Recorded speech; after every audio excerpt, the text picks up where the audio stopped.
আজকের সকালটা শুরু করলাম একটা হেলদি ব্রেকফাস্ট দিয়ে।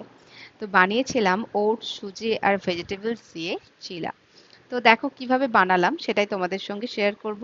প্রথমেই ওটস আর সুজিটাকে একটা মিক্সিং বোলের মধ্যে নিয়ে দই দিয়ে ভালো করে গুলে রেখে দিয়েছিলাম।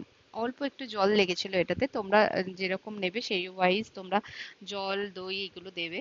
তো দেওয়ার পর 20 মিনিটের জন্য আমি এটা গুলে রেখে দিয়েছিলাম। তারপর দেখো ভালো করে সবজিগুলো আমি চপিং করে নিচ্ছি। টমেটো, পেঁয়াজ, লঙ্কা, একটুখানি গাজর, ক্যাপসিকাম, ধনেপাতা সবকিছু শপিং গ্রাইন্ডারের মধ্যে দিয়ে একদম মিহি চপ করে নিয়েছিলাম।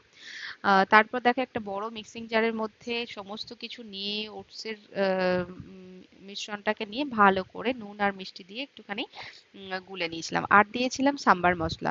সাম্বার মসলাটা দিলে না খুব ভালো একটা ফ্লেভার আসে, যার জন্য আমি সাম্বার মশলাটা দিয়েছিলাম। তারপর ফ্রাইং প্যানের মধ্যে তেল গরম করে ছোট ছোট আকারে আমি এগুলো স্প্রেড করেছি।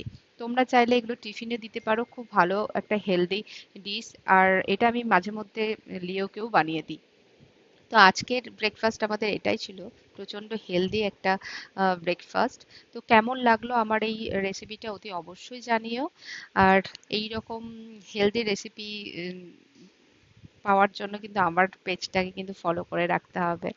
চলো, তাহলে আজকের দিনটা আমার শুরু হয়ে গেছে, তোমরাও ভালো করে কাটাও আজকের দিনটা। কেমন লাগলো অতি অবশ্যই কিন্তু জানিও। এখনকার মতো আসি, পরেও আবার কোনো ব্লগে তোমাদের সঙ্গে দেখা হবে। টাটা।